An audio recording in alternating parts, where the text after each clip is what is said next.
మీకు లంగ్స్‌లో కఫం ఎక్కువగా పెరిగిపోయి బ్రీతింగ్ సమస్యలు, కఫింగ్ సమస్యలు ఎక్కువగా ఉన్నాయా? అయితే ఈ వీడియో ఖచ్చితంగా మీకు యూజ్ అవుతుంది. ఎండ్ వరకు చూడండి. చాలామందికి లంగ్స్‌లో ఎక్కువగా కఫం అనేది అంటే ఫ్లెమ్ పేరుకుపోయి కఫింగు, చెస్ట్ టైట్‌నెస్సు, బ్రీతింగ్‌లో ప్రాబ్లమ్స్ లాంటి ఇష్యూస్ వస్తూ ఉంటాయి. అసలు మెయిన్ కాజెస్ ఏంటి? హెల్త్ టిప్స్ ఏంటి? మనం ఈ వీడియో ద్వారా తెలుసుకుందాం.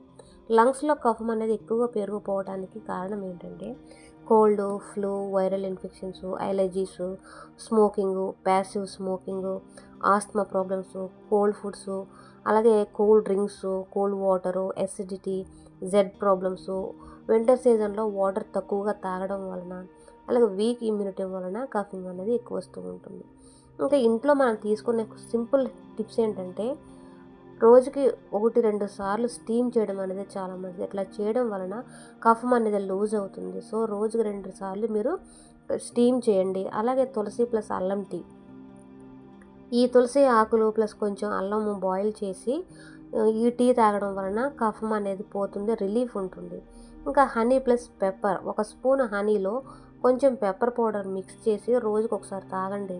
చాలా రిలీఫ్‌గా ఉంటుంది. కఫం అనేది బయటకు వస్తుంది. అలాగే గోరువెచ్చని పాలు. ఈ పాలు రాత్రి పడుకునే ముందు తాగితే కనుక మీ లంగ్స్ చాలా క్లియర్‌గా ఉంటాయి.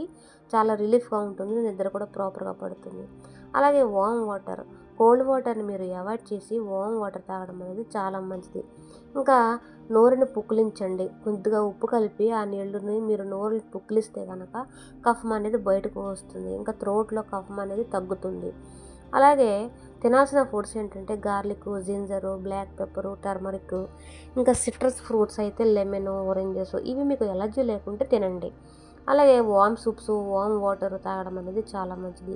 ఇంకా మీరు అవాయిడ్ చేయాల్సిన ఫుడ్స్ ఏంటంటే cool drinks, ice creams, smoking, dust exposes, అలాగే night late heavy foods, heavy oil ఉన్న ఫుడ్స్, జంక్ ఫుడ్స్ ఇవన్నీ కనుక మీరు అవాయిడ్ చేయండి. అలాగే 2-3 వారాలు ఈ సిమ్టమ్స్ అన్నీ కూడా మీకు తగ్గకపోతే హెవీగా కఫింగ్ ఉంటే కనుక బ్రీతింగ్ సమస్యలు, బ్రీతింగ్ తీసుకోవడానికి బాగా కష్టంగా ఉంటే, చెస్ట్ పెయిన్ వస్తూ ఉంటే, అలాగే బ్లడ్ కఫింగ్ వస్తూ ఉంటే కనుక మీరు డాక్టర్ని సంప్రదించండి.